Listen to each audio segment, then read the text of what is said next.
All right, gang. The fight of the night was,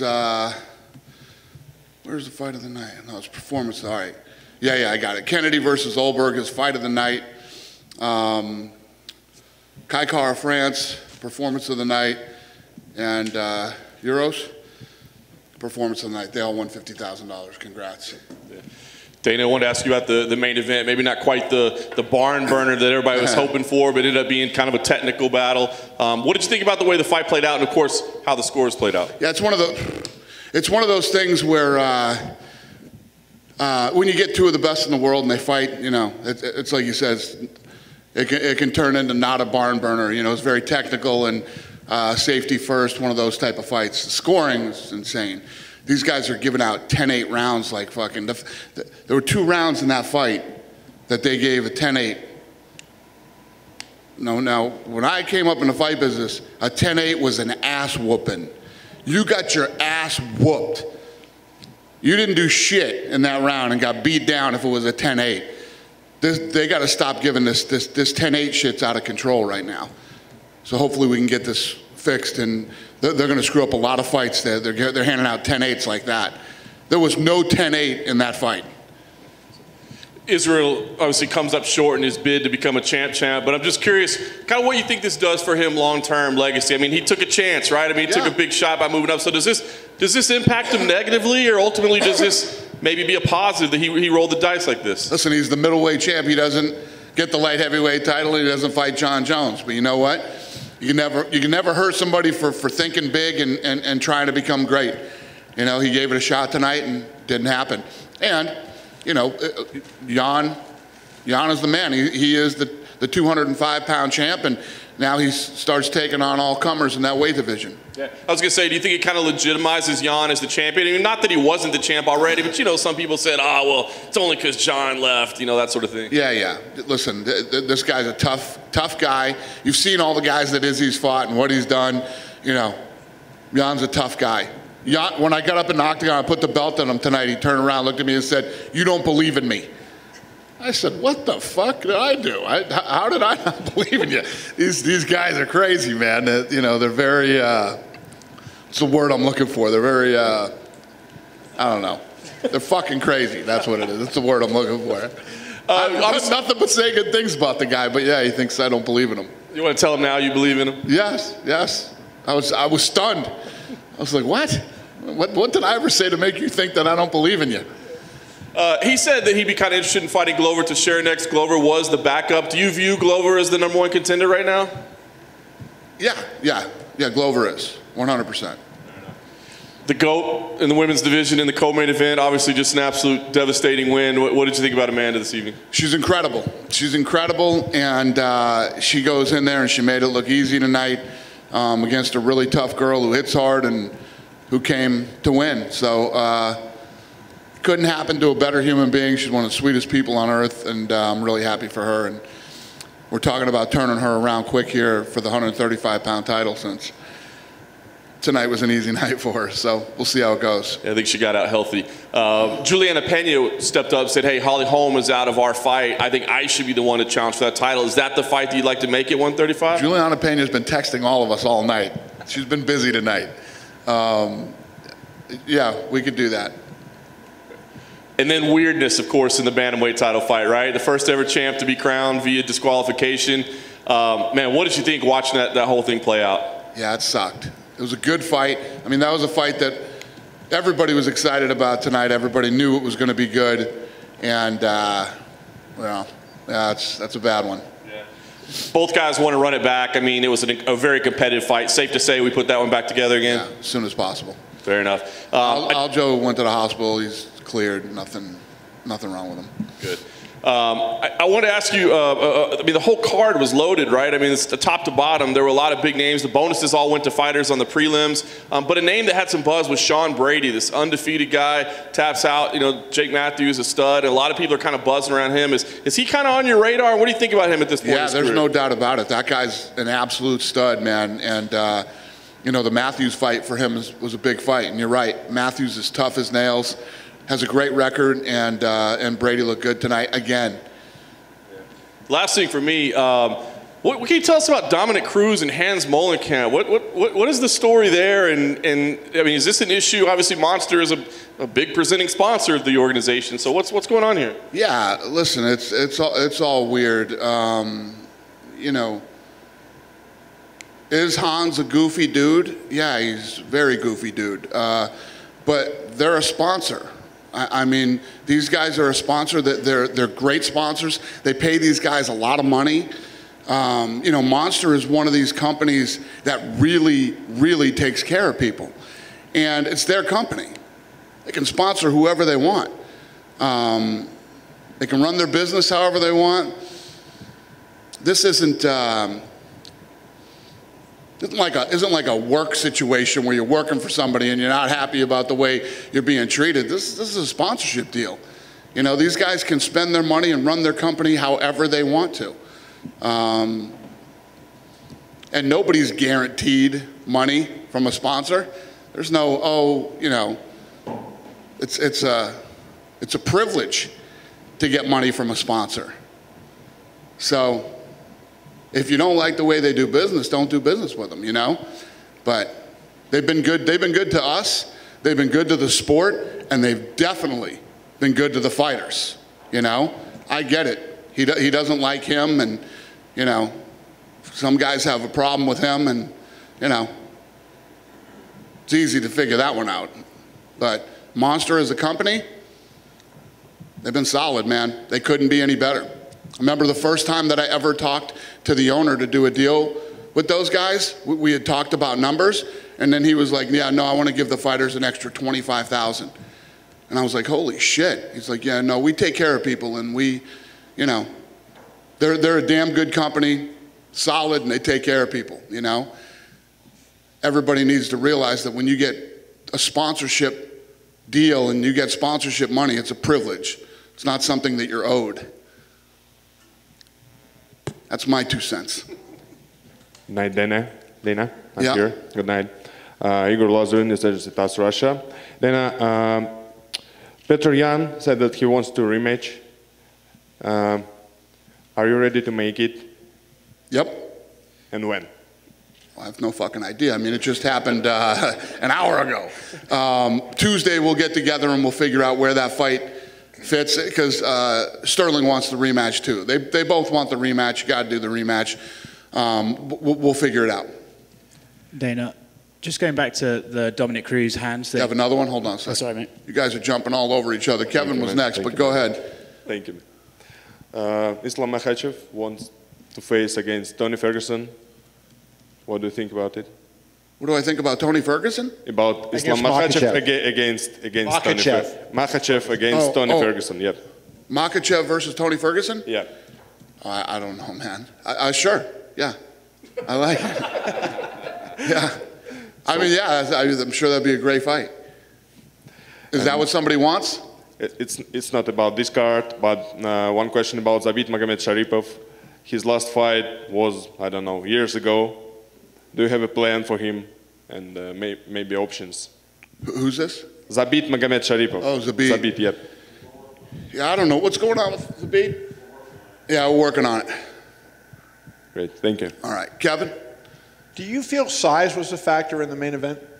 Do I feel size? Size was a factor in the Size is always a factor when you move up a weight class in this sport. Especially going, you know, it wasn't going bantamweight to featherweight, you were going middleweight to light heavy where you got a 20-pound difference. Do you think that showed itself there? It was definitely a factor. It was weight, you know, weight was a factor. You know, when you move up a weight class like that, strength is a factor. How hard these guys hit is a factor. And Jan is the real deal. You know, if you look at and think about what you personally and everyone else thought of Israel Adesanya going into this fight, Jan fought a great fight against him. So And, you know, Izzy losing, I mean, obviously it kills a number of big fights for you. Do you think it drops him pound for pound? Because he was a middleweight. He was number 3 ranked in the division. And pound for pound is, you know, if everybody was the same. He fought somebody who wasn't the same. Do you think he should hold his spot where he was? Or do you think because, you know, he performed the way he did and judges had it 4 rounds to 1 that, you know, maybe he was too hot? Yeah, I think it definitely, first of all, I think we can all agree, and I'm not defending Israel Adesanya here, that fight wasn't 4-1. That's batshit nuts. If anybody watched that fight and thinks that fight's 4-1, you're nuts. It was even going into the last round. And Israel was winning the first half of the round. Then Jon took him down and won the fight in the second half of the round. The only thing that makes that fight 4-1 are ridiculous 10-8 rounds. I mean, who in this room thinks that that fight was 4-1? Anybody? Tell me if you do. No? Yeah, not one person in here. People who watch fights every fucking weekend think that that was 4-1. It's a big problem right now with judging that needs to be fixed. And just to switch out to the Sterling fight a second, to me it looked like it was an intentional knee. I know Peter said it was not. What was your thought when you watched it, you know, live? I mean, that's the only way to judge. Do I think that the knee was intentional? Yeah. Yeah. He threw the knee. Yeah, he threw the knee. I mean, he didn't slip and accidentally land the knee. No, but it was like it's pretty obvious he was down, right? So, I mean, you know, fighters know that's the rule. Yeah. It was an intentional knee. So He got hit with a knee. I saw some guys on the internet saying it didn't even land. Oh, it landed.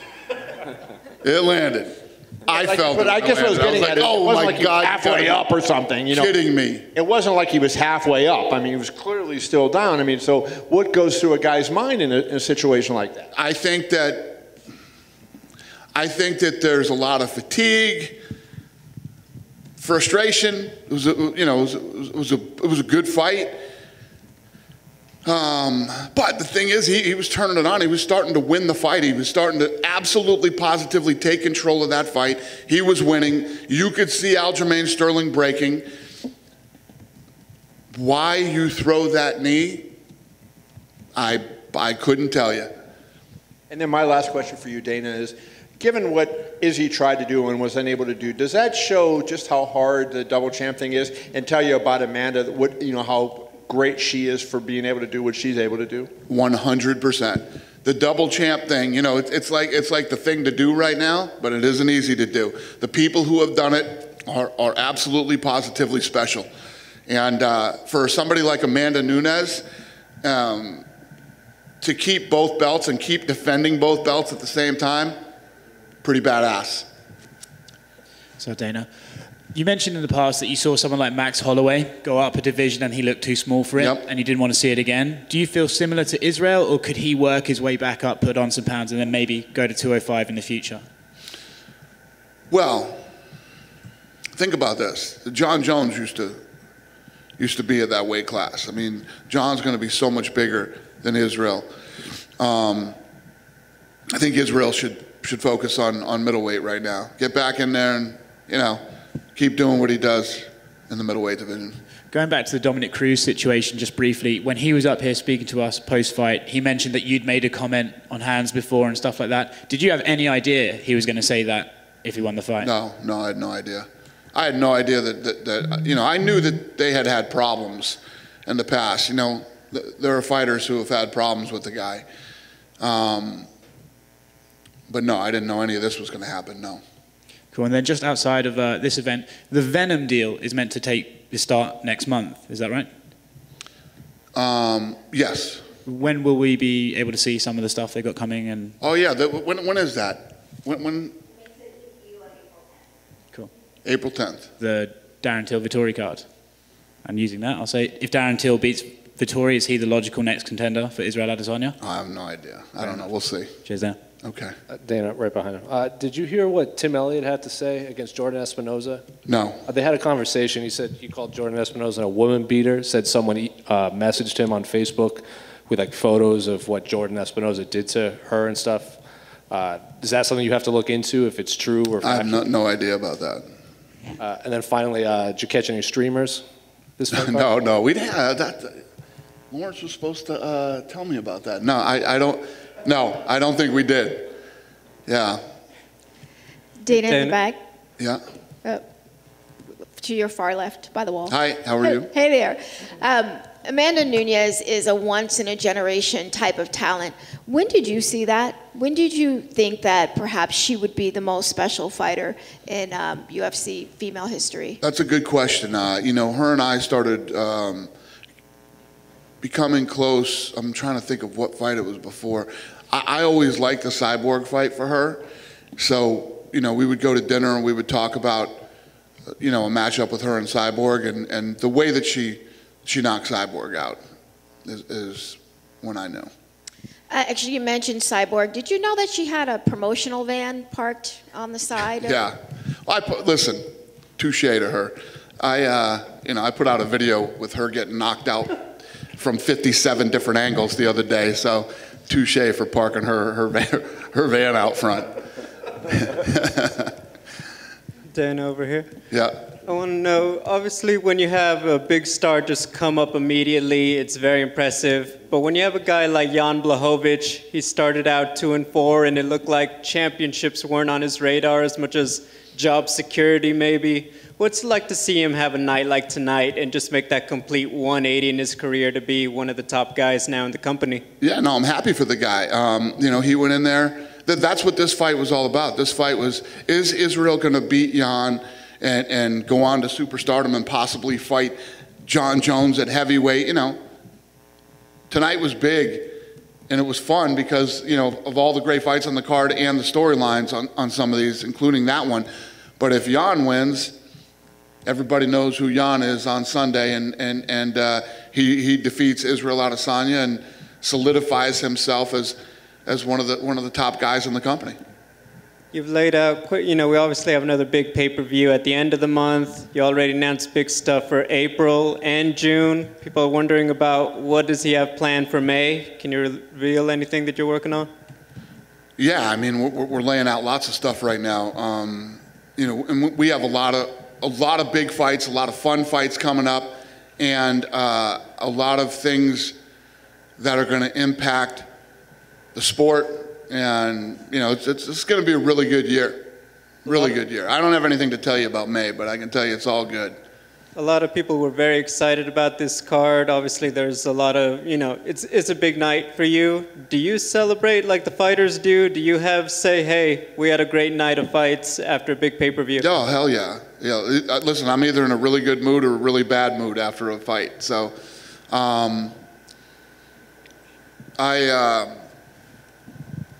I definitely celebrate one way or the other. Yeah, I mean, I'm super emotional about, you know, how we do on Saturday nights.